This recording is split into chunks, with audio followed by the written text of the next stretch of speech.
Romanos capítulo 8.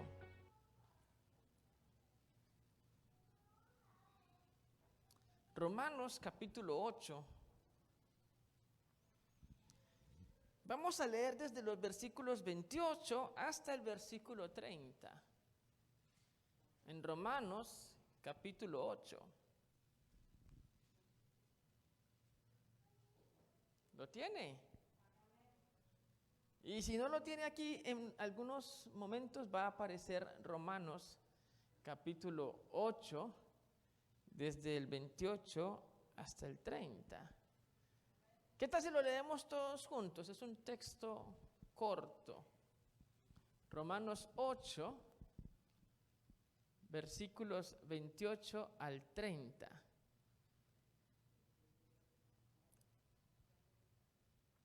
Gloria a Dios. Dice la palabra de Dios: y sabemos que a los que aman a Dios, todas las cosas les ayudan a bien.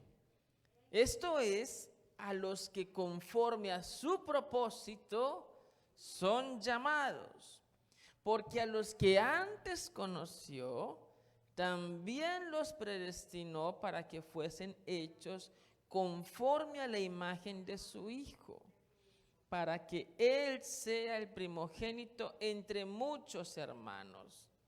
Y a los que predestinó, a estos también llamó. Y a los que llamó, a estos también justificó. Y a los que justificó, a estos también glorificó. Padre, gracias. ¿Qué palabra podemos encontrar en ti? Alivio, descanso. Señor, yo te pido que toque nuestro corazón, que nos hable. Sabemos que en tu palabra hay sanidad para el alma, hay edificación, hay exhortación, hay crecimiento. Y te pido, Señor, que podamos percibir eso en el nombre de Jesús. Amén. Tome su lugar, por favor. ¿Alguien está feliz hoy? Dios le ha dado y me ha dado vida, ¿no? Son buenas noticias, ¿cierto?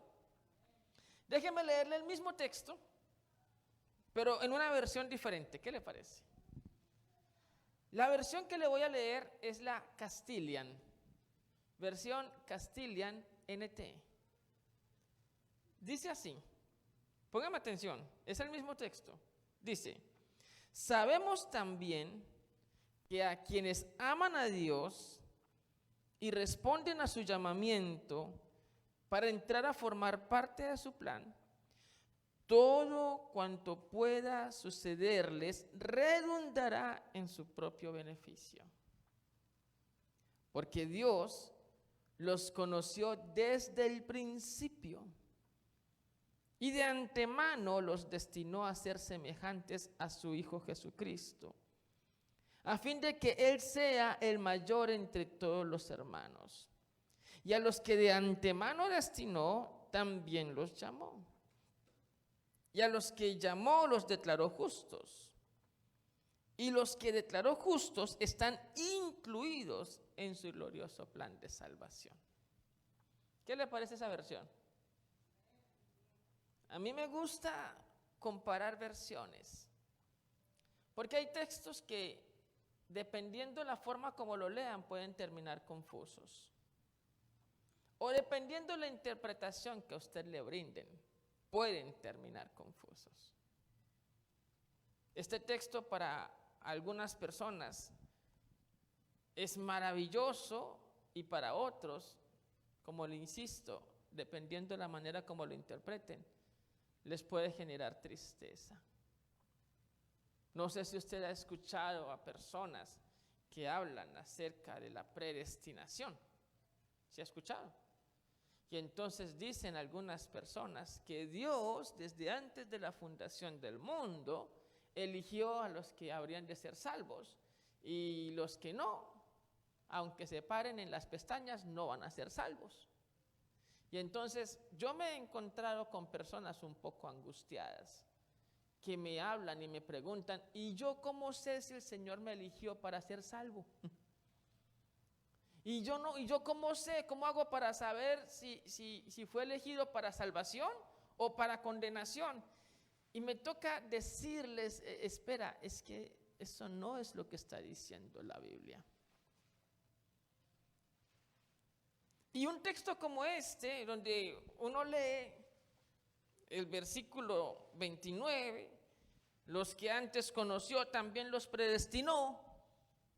Entonces algunas personas pueden terminar diciendo, oh no, tengo dudas, no sé si el Señor me conoció y me predestinó. Oh, ¿y ahora yo qué hago? ¿Sí ve? Por eso es tan importante que nos acerquemos al texto, porque más que darnos malas noticias, el texto nos da maravillosas noticias. No sé si está aquí. ¿Me está escuchando o no? Hoy quiero hablar con ustedes sobre amor eterno. Amor eterno. De hecho, el Señor dice que nos ha amado con amor eterno. Pero ¿eso qué implica? ¿Eso qué representa? Bueno, vamos a establecer un punto de partida. Porque aunque estamos en una época en donde es fácil que queramos incluir a todos, aquí en este texto hay requerimientos para ese amor. ¿Y cuál es ese requerimiento? En el versículo 28 dice, pero déjeme leérselo en la versión Castilian. Sabemos que a quienes aman a Dios, ese es el primer requerimiento. ¿A quiénes? A los que aman a Dios. Ok. El amor es el resultado de una decisión. Bajo ningún escenario es el resultado de una imposición. Entonces, yo soy quien decide o no amar a Dios. Soy yo quien decide o no buscarle a Él. ¿Podemos partir de allí? Es su decisión, es la mía. Y no podemos entrar en el escenario de que si no lo haces, entonces te va a pasar esto o aquello. Bueno, algunas personas lo hacen, te amenazan. Estoy intentando que no entremos en ese escenario. Déjeme abrir un paréntesis.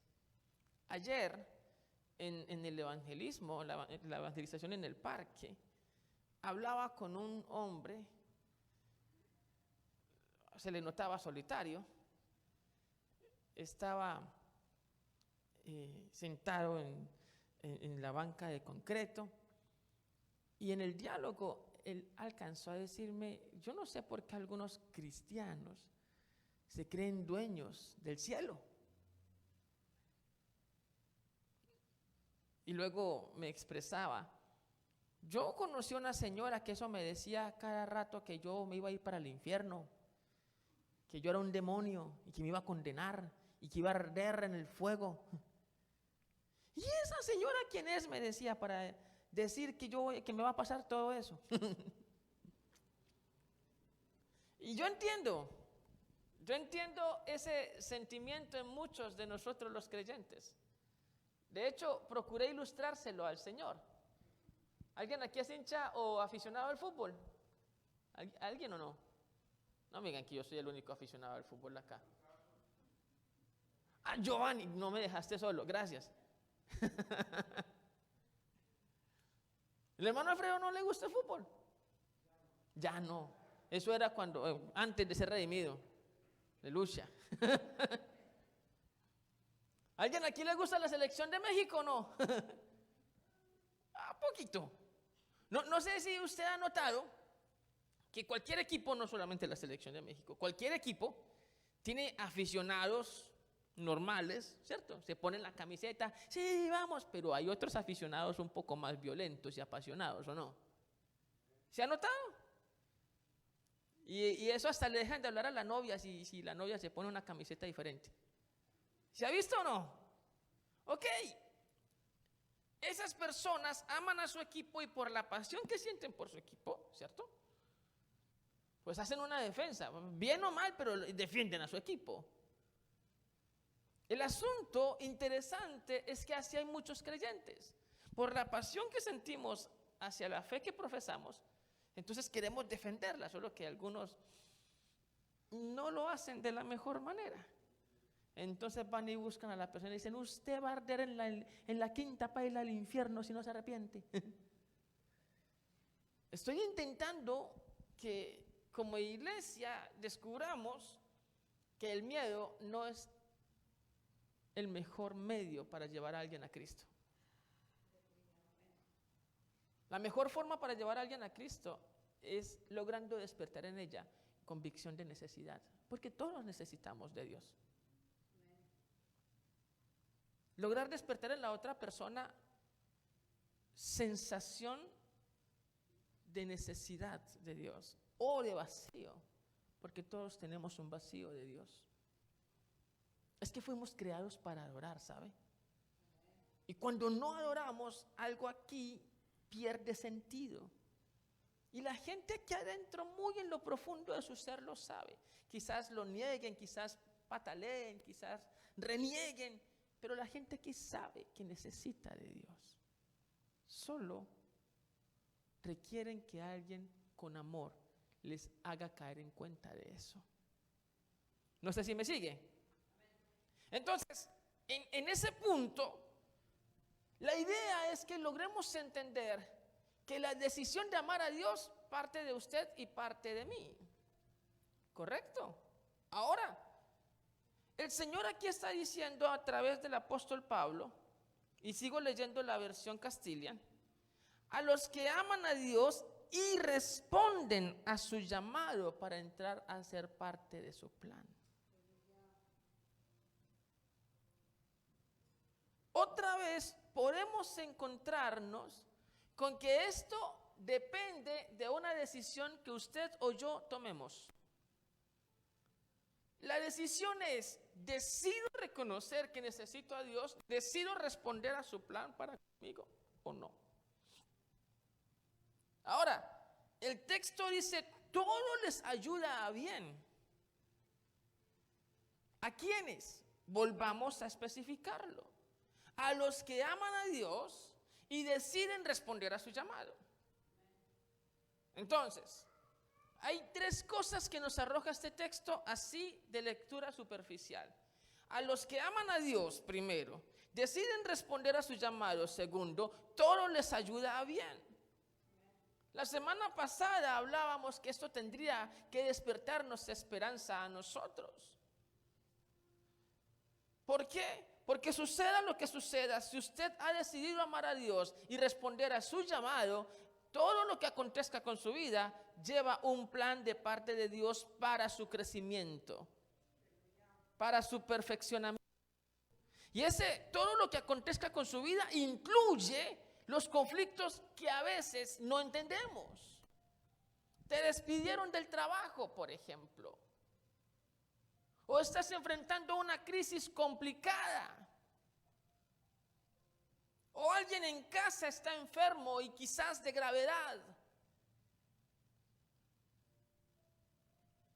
Cuando llegó el ambiente pandémico, muchas personas sintieron que el mundo se les venía encima. Sin embargo, es el escenario perfecto para que se levante una esperanza entre quienes saben que aman a Dios y han respondido a su llamado. Porque todo lo que acontezca alrededor les ayuda a bien. Ahora, Pablo va a darnos una explicación de eso. Él va a decir por qué.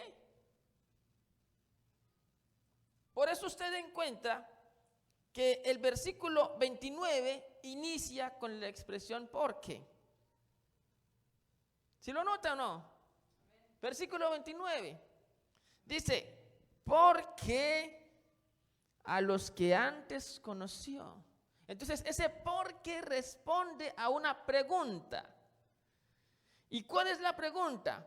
¿Por qué todo ayuda a bien a los que aman a Dios y han respondido a su llamado? ¿Me hago entender o no? Aquí es bien interesante si usted y yo hacemos uso de los detalles de nuestro idioma español. A veces no nos percatamos de los detalles que se esconden en nuestra gramática. Pero se lo quiero mostrar. Fíjese ese versículo 29.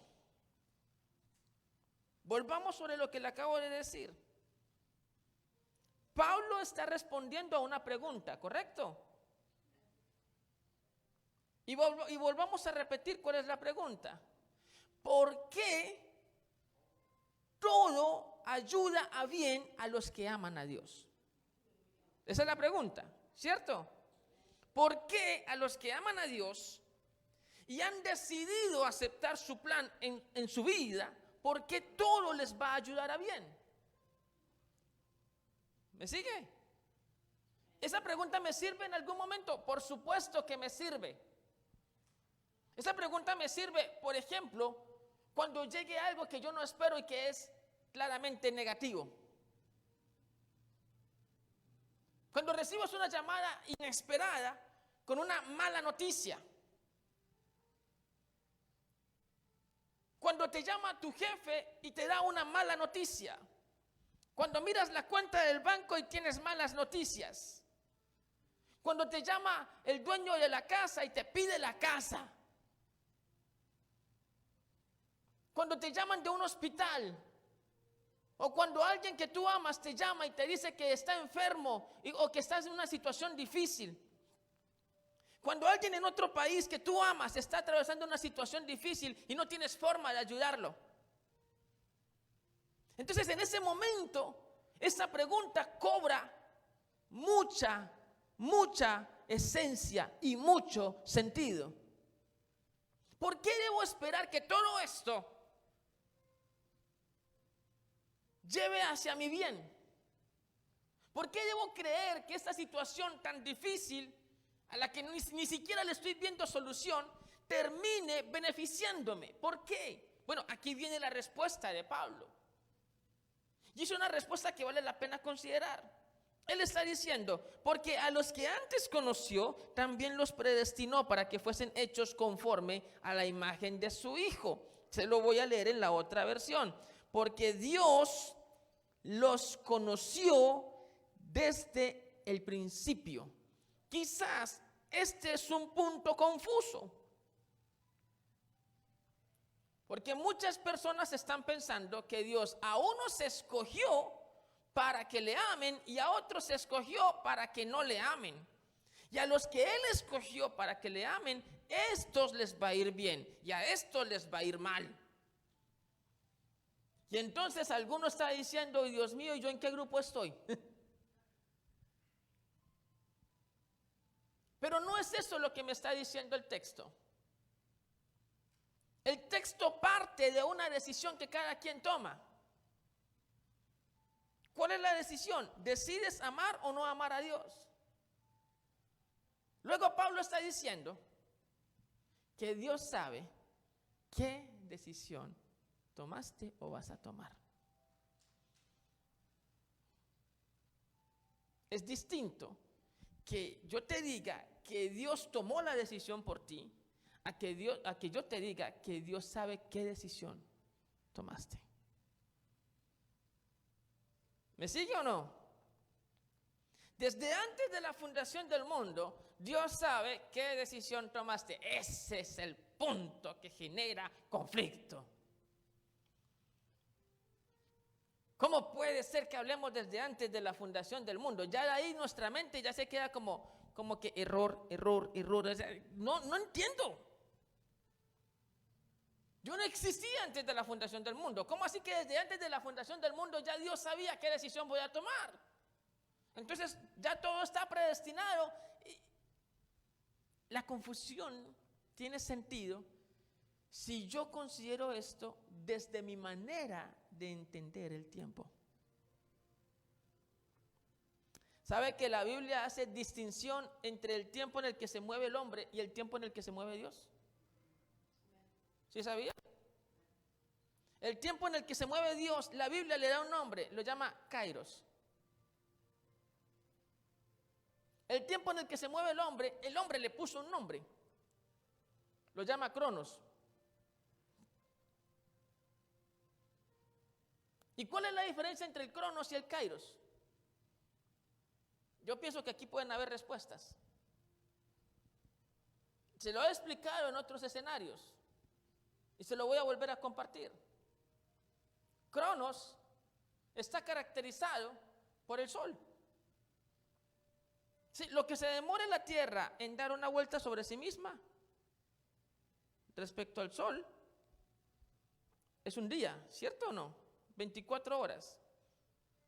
¿Sí o no? Y lo que se demora la Tierra en darle una vuelta completa al sol es un año, 365 días, ¿sí o no? 365 días, algunas horas y algunos segundos, porque recuerde que cada 4 son 366, ¿cierto?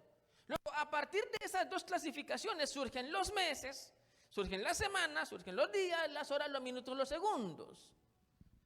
Ese es nuestro tiempo Cronos. ¿Y cuál es la particularidad de nuestro tiempo Cronos? Una que incluso difícilmente consideramos, pero ahí está. Y se lo he dicho muchas veces, en el tiempo Cronos tenemos, aunque no lo podamos manipular, pero tenemos pasado, ¿cierto?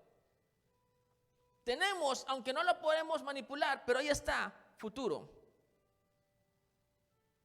Y no tenemos, aunque crea usted que lo podemos manipular, pero no tenemos presente.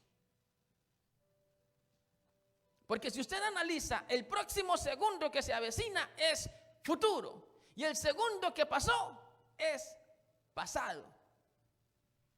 Nos movemos entre el futuro que se acerca y el pasado que ya sucedió. ¿Y a qué se reduce el presente? A milésimas o millonésimas de segundo, que en últimas no es nada.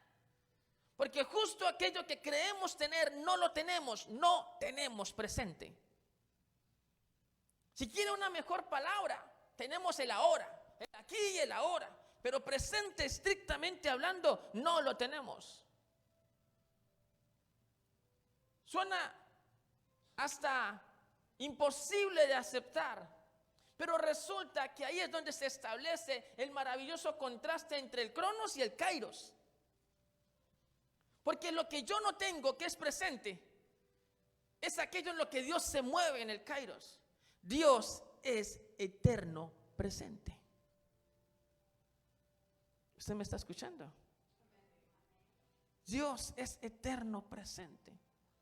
Y como Dios es eterno presente y se mueve en aquello que yo no tengo, por eso muchas de las cosas que Él me refiere acá yo no entiendo. Pero vamos a hacer algunas consideraciones. Por ejemplo, miren lo que dice Amós capítulo 3, versículo 2. Por lo menos la primera parte es la que me interesa. Dice, a ustedes solamente he conocido de todas las familias de la tierra. Está hablando con el pueblo de Israel y les dice, solo a ustedes he conocido.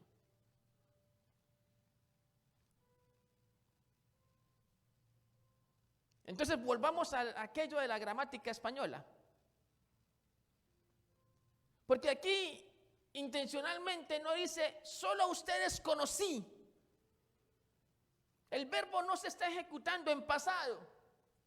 Y tampoco dice intencionalmente, solo a ustedes conoceré. El verbo no se está ejecutando en futuro. Se está planteando, si le interesa la gramática española, déjeme aclararle en qué tiempo se está conjugando. Se llama pretérito imperfecto compuesto. Y la forma en que se está conjugando ese solo a ustedes he conocido implica una acción que comenzó en el pasado y se extiende de manera indefinida. ¿Está siguiendo o no? Entonces, solo a ustedes he conocido representa que Dios comenzó a conocer su pueblo y lo sigue en ello, pero conocer no significa estoy descubriendo quién es. Conocer en este caso significa solo con ustedes he tenido una relación.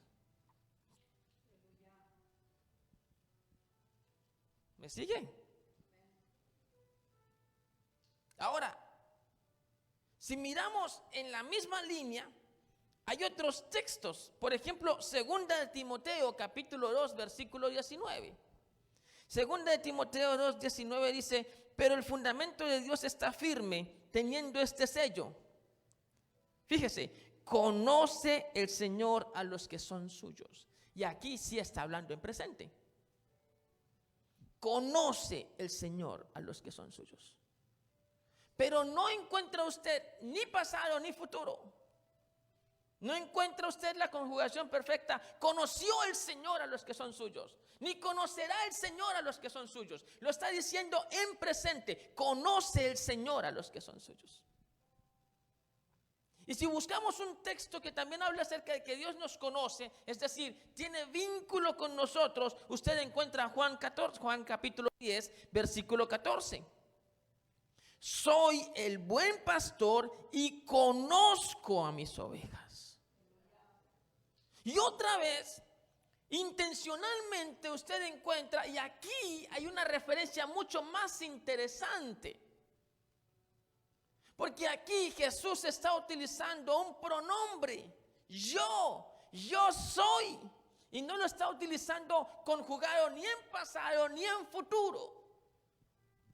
Los 7 yo soy de Jesús hablan de características que se relacionan directamente con lo que Él es como Dios, con lo que Él es en el tiempo Kairos.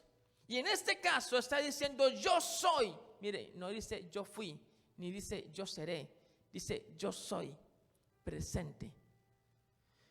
Yo soy el buen pastor y conozco a mis ovejas. Otra vez, presente. Pero recuerde, el primer texto que le presenté habla en un pretérito. Pretérito significa pasado. Pero es un pretérito imperfecto. Es decir, no está conjugado estrictamente en pasado. ¿Me sigue hasta aquí o no? ¿O los enredé? ¿O soy muy complicado? ¿Vamos bien? Pero el texto que estamos leyendo de Romanos sí habla en pasado. ¿Sí lo notó o no? Se lo voy a volver a leer. Porque Dios los conoció desde el principio. Y sigue diciendo. Ahora permítame leerlo desde la Reina Valera. A los que antes conoció, también los predestinó para que fuesen hechos conforme a la imagen de Dios, para que Él sea el primogénito entre los muchos hermanos. Y sigue una serie de acciones en pasado. Póngame atención. A los que predestinó, a estos también llamó. ¿Está en presente, futuro o pasado? ¿Está en qué? ¿Está en pasado? ¿Sí o no? Está en pasado, ¿cierto? Dice, a los que predestinó, a estos también llamó. Y a los que llamó, a estos también justificó. ¿Está en pasado o no? Y a los que justificó, a estos también glorificó. ¿Alguna palabra en presente o en futuro? Ninguna. Perfecto. Entonces todo lo expresó Pablo en pasado. Bien. Conocerlos, predestinarlos, llamarlos, justificarlos, glorificarlos. Todo en pasado. Pero aquí hay una interesante situación. Y es que una de esas acciones sí ocurrieron en el pasado con respecto a nuestro tiempo. Porque el Padre te justifica por cuando tú decides aceptar a Jesucristo en tu corazón, el Padre te acepta. ¿Alguien ya aceptó a Jesús en su corazón? ¿Eso pasó antes o está pasando ahora? ¿O ahora? ¿Antes? Ok. Y cuando usted aceptó a Jesucristo en su corazón, el Padre lo justificó. Así que esto es pasado. Pero está diciendo algo en pasado que no ha sucedido. Dice, a estos glorificó. Y eso no ha sucedido. Y yo no sé si a usted le gustan los detalles gramaticales. A mí me encantan. Porque este detalle gramatical me está hablando de tiempo. Me está hablando de un Dios que se mueve en el presente. Y en el presente de Él me está amando, me está aceptando, me está glorificando. Aunque en mi tiempo me haya amado, me esté amando y me vaya a glorificar en el futuro. No sé si me está entendiendo. Lo que le estoy intentando expresar es que lo que Dios ha hecho con usted sigue sucediendo. Ese sacrificio en la cruz de Cristo está en un presente eterno que representa esperanza para usted y para mí. Lo que le estoy queriendo decir, y podemos volver al texto de Castilian, porque aquí encontramos una mejor interpretación. Versículo 29. Dios los conoció desde el principio. ¿A quiénes conoció? A los que tomaron la decisión de amarle.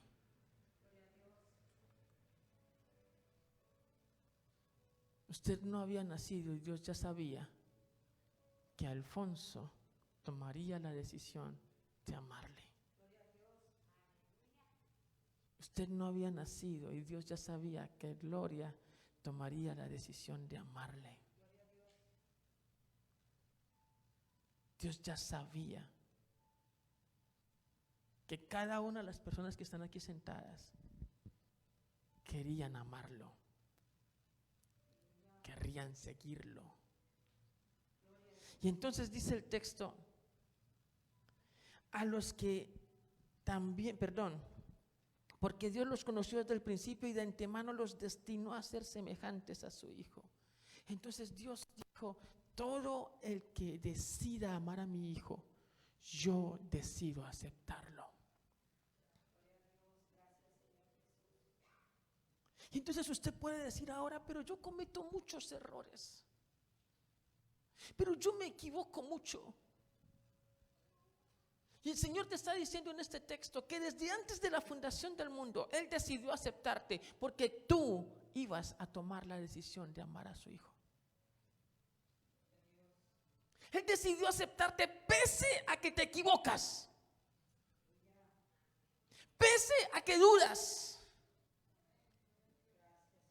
Él no está esperando que tú te levantes de tu error para Él seguir amándote. Él te ama porque ya tú tomaste una decisión.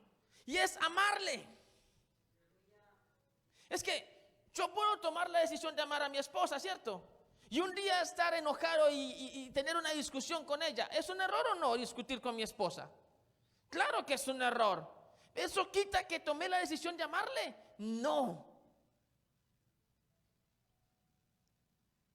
Y Y a veces nosotros ponemos sobre balanza el que le amo con lo que hago. Y resulta que en oportunidades nuestros errores no tienen que ver con nuestro amor. O alguno de ustedes no se ha equivocado como padre. ¿Hay alguien aquí que nunca haya cometido un error con sus hijos? ¿Alguna vez se ha equivocado con sus hijos? Eso quiere decir que dejó de amar a sus hijos.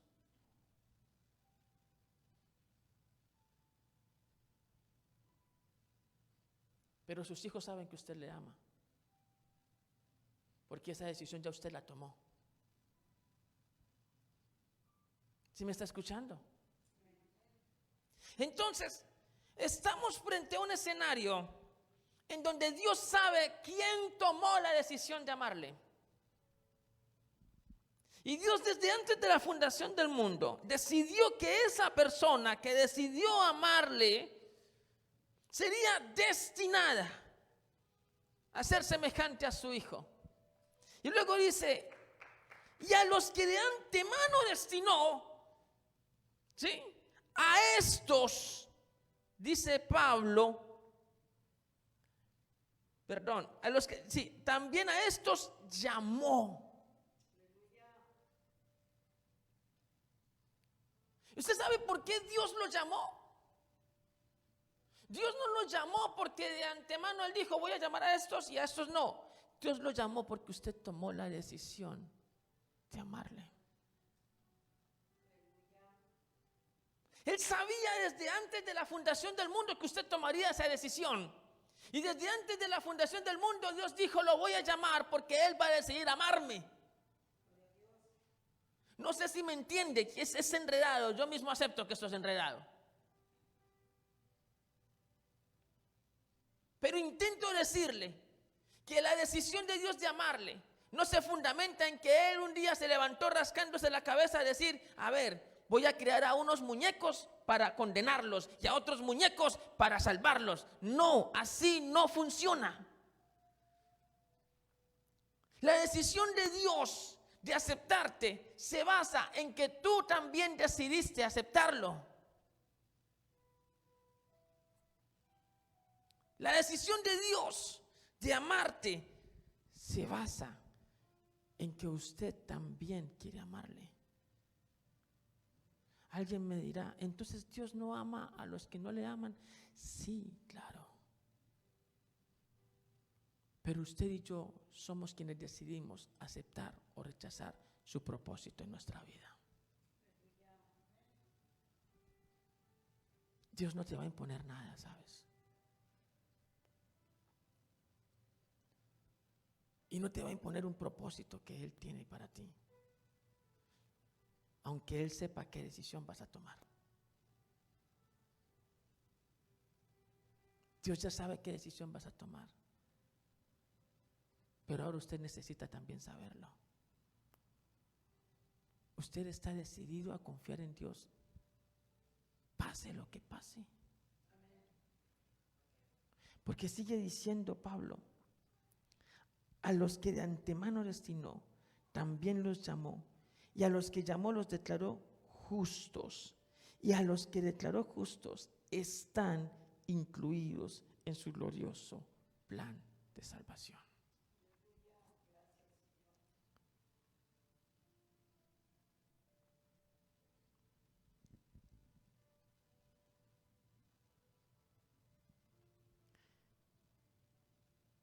Analicemos ese plan de salvación. A los que conoció, destinó. Ayúdeme. ¿A quiénes destinó el Señor?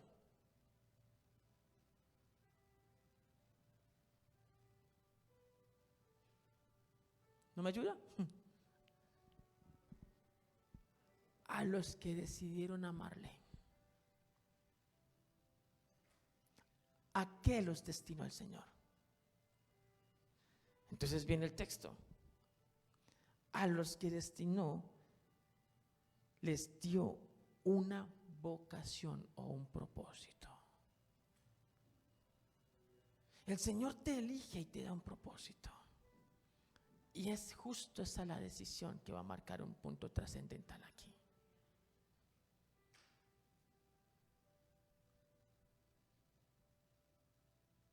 Porque no es fácil creer en un Dios que ya sabe lo que va a pasar conmigo. No es fácil aceptar que Dios desde antes de la fundación del mundo ya conoce mis decisiones. Y yo puedo decirle, pues si conoce mis decisiones, pues que entonces que decida por mí.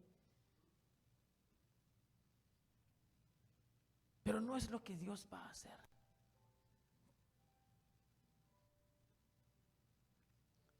¿Sabe con qué me he encontrado en la Biblia? Con un Dios que incluso conociendo mis decisiones, me da oportunidades. Por ejemplo, le dice a Oseas, con cuerdas de amor te ha traído. Y yo un día me levanto diciendo, Señor, yo quiero seguirte. Y al otro día ya no quiero. Un día me levanto diciendo, Señor, yo quiero crecer en ti. Y al otro día digo, ay, ¿para qué? Y luego estoy diciendo, no, es que yo pienso que Dios no me ama porque yo soy demasiado indeciso.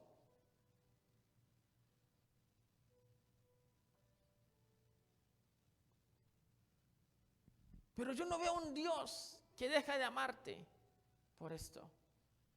Yo veo un Dios que te sigue dando oportunidades. Yo veo un Dios que sigue propiciando el escenario para que tomes la decisión. Porque necesitas tomar la decisión de aceptar su propósito en tu vida. Dice, a los que llamó y les dio un propósito, a estos justificó. ¿A quiénes justificó? A los que Él les dio un propósito. ¿Y qué es justificar? Justificar es aceptarte. Escúcheme. El amor eterno que Dios te está extendiendo ya no se basa en tu procedencia, en tu origen, en tu pasado. Se basa en la decisión que ahora tomas. Pero es que yo soy muy malo.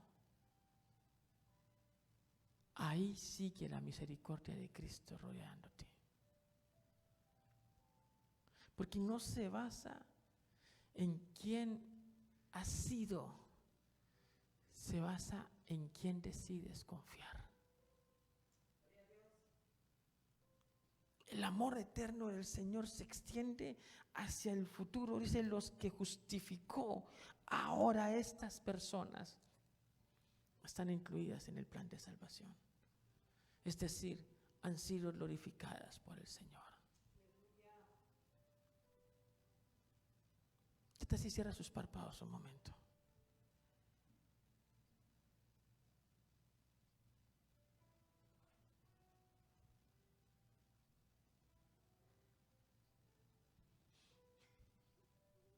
Déjeme decírselo así.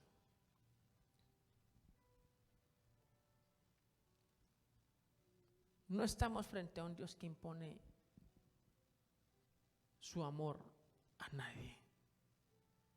Estamos frente a un Dios que extiende la opción para que usted tome la decisión.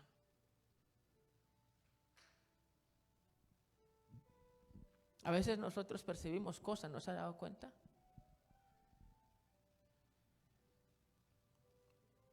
Hacemos una fiesta, invitamos personas y aquí adentro decimos, este no viene, este sí, este no. Pero de repente, aunque sabemos que va a decirnos que no, pues debémosle la invitación. ¿Sí le ha pasado?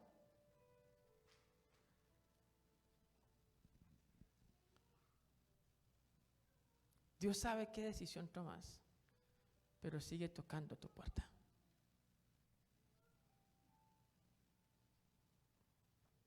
Dios sabe si estás dispuesto a seguirle o no.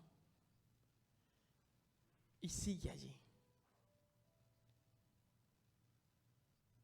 Por eso usted en el pasado se levantó un día diciendo, voy a creer en Dios.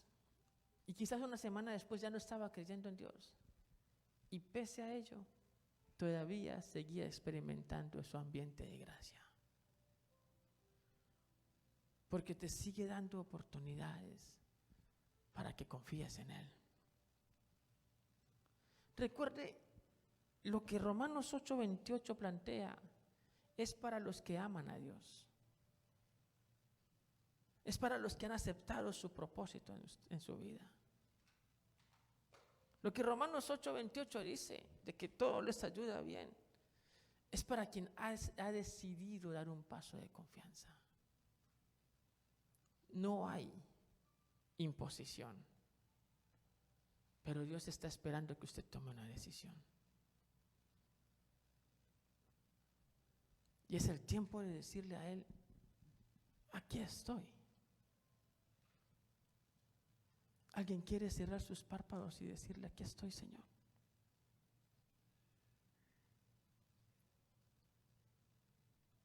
Quizás no he entendido completamente tu amor o tu forma de moverte.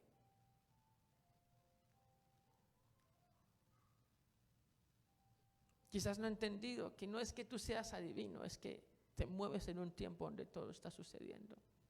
No logro entender eso. Pero hoy quiero aceptar que te necesito.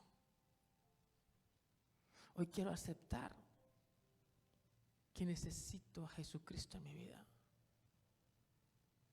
¿Alguien le quiere decir que está cansado de esquivarle? ¿Que está cansado de hacerse a un lado? De pronto usted ha tenido malas experiencias en la fe y toma eso como argumento para decir, no quiero. Y aún allí está el Señor diciéndote que sus brazos están abiertos para ti.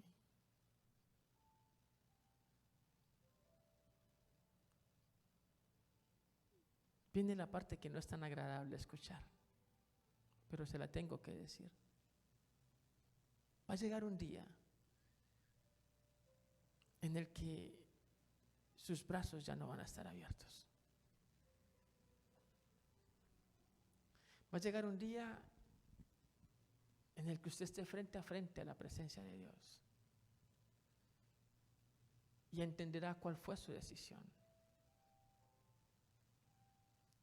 Ese día usted se dará cuenta que la eternidad tiene sentido en Cristo. Por fuera de Él no. Ese día usted se dará cuenta que lo que pasó acá carece de sentido sin Cristo. Pero habiendo caminado con Él, todo cobra sentido.